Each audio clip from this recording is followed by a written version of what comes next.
भगवान ने कहा, बहुत लोग इकट्ठे, भगवान ने अर्जुन की ओर संकेत करके कहा, अर्जुन हमारा नियम जो था, भगवान का नियम ये है कि भगवान से आप जो भी नाता मानना चाहो वो नाता मान लो।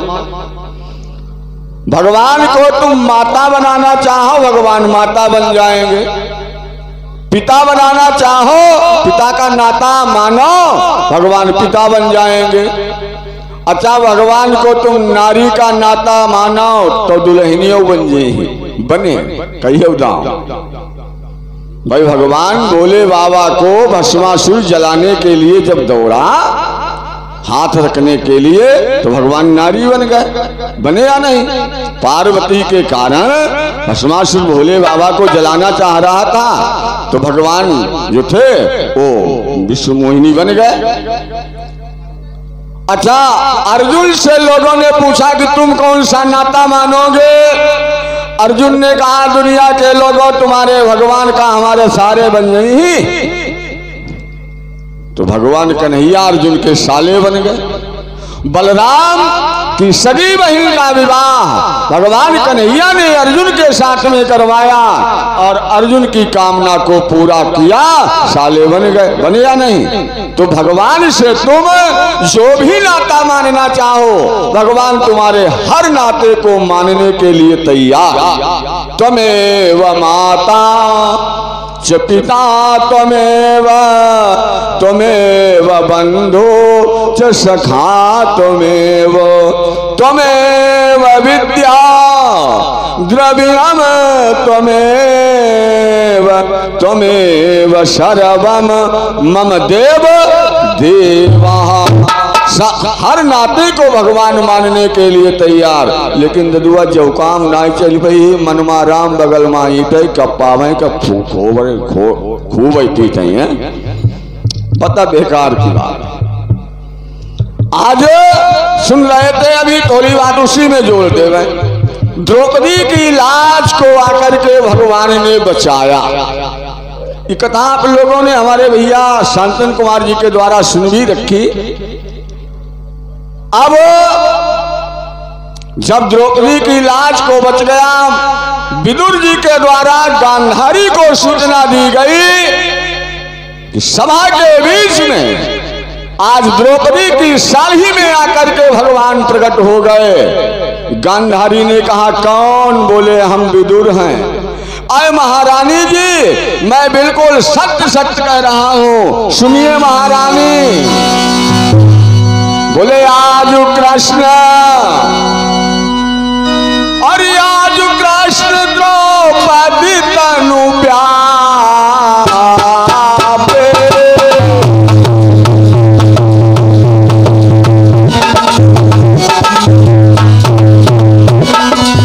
बसन पढ़ाई विदग्ध स्थान पे,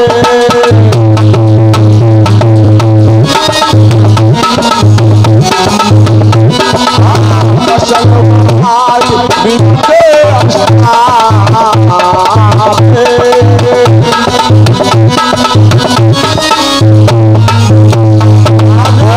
द्रौपदी की साड़ी में भगवान कन्हैया प्रकट हुए और हमें महारानी जी ऐसा मालूम हो रहा है। बोले हम का आगम पड़ई जनाई, जब शकुनी दी है नाश करवाई। एक सूचना और बता देवे, अब जादू तो बहुत हमारे दिलवा की जेवन में धरो, थोड़ा बहुत दिखाई दी आ जाओ, ऐसा मालूम हो रहा है। चिंता ना करना, जो कहा हो वो करेंगे, जादू दिखाएंगे। द्रौपदी की लाज बचाने के लिए भगवान आए, ऐसा मालूम हो रहा है महारानी, ये तुम्हारा भैया शकुनी हस्तिनापुरी का विनाश करवा देगा। अब देखो गलती किसने की? दुर्योधन ने। अब परेशान कौन होने जा रहा? गांधारी भागी शैलियों को लेकर उसी सभा में आई जहां पर अभी द्रौपदी मौजूद। हाथों को जोड़ करके द्रौपदी के पास में वो बूढ़ी मां गांधारी गई और हाथ जोड़ करके मांग रही है क्षमा। अय देवी द्रौपदी, जो भी कटु शब्द, जो भी दुर्व्यवहार तुम्हारे साथ में हमारे बेटा दुर्योधन ने किया है, उसके लिए तुम हमें क्षमा कर दो। द्रौपदी ने लंबी सांस लेकर के कहा, महारानी जी, तुम्हारे बेटे के अपराध को क्षमा करने वाली हम कौन होती हैं? हाँ, अगर क्षमा करना चाहें तो धर्मराज क्षमा करें, क्योंकि उनको मायावी पाशों से जुआ खिलाया गया। अब देखो बाहर माता धर्मराज के पास में गई, हाथ जोड़ करके कह रही, बेटा तुम क्षमा कर दो। धर्मराज ने कहा, हम क्षमा करने के वाले कौन होते हैं? द्रौपदी क्षमा करे मतलब अम्मा गांधारी फुटबॉल बन गई है, पातो पारो पातो पारो पातो पात दौड़ी दौड़ी घूम रही।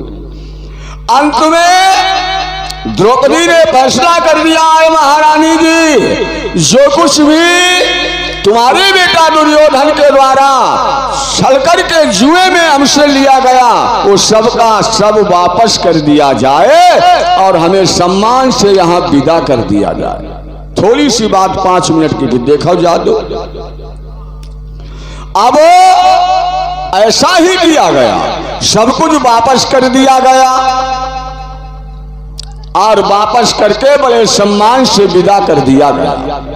इधर शाम का समय जब होने को आया, दुर्योधन का एक बड़ा भैया और छोटा भैया जिसका नाम था सौबल, सौबल को मालूम हुआ, उसने कहा, वारे वाह, घर में आई लक्ष्मी और लौटा गई, ऐसा ही भाई। दुर्योधन ने कहा, फिर बोला, उन पांडवों को हम फिर लाएंगे कल बुला करके और जुआ खिलवाएंगे। एक ही बाजी दांव में रखना। बाजी क्या निश्चित कर ली गई? जो हारेगा वो 12 वर्षों का वनवास, 1 वर्ष का अज्ञातवास भोगेगा। निश्चित हो गया। इधर सवेरे को धर्मराज के पास में गया, हाथ जोड़ करके देखा, इंगे ऐसी उंगे कैसी कह दो।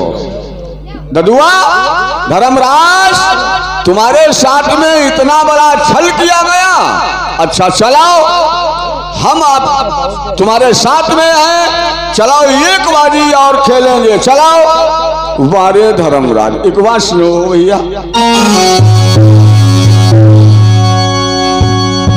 समय की एक, ध्यान देना, समय की एक ही ठोकर बदल देती है जीवन को।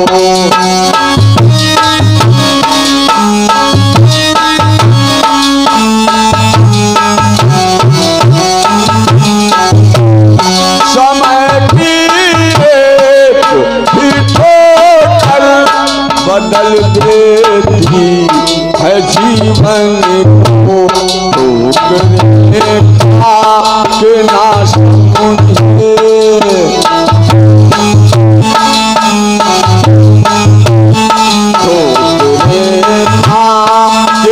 समझे तो समझाने से क्या होगा, तो समझाने से क्या।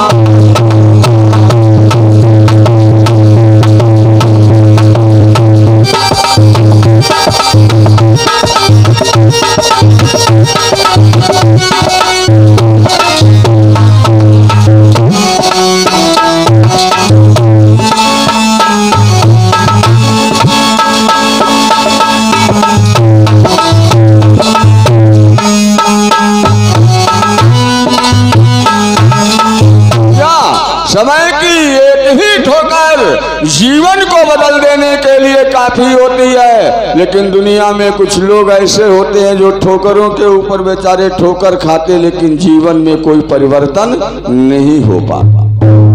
धर्मराज आई गए। एक बात बताएं, एक कवि ने 2 लाइनें लिखी, बहुत बढ़िया, सुनो।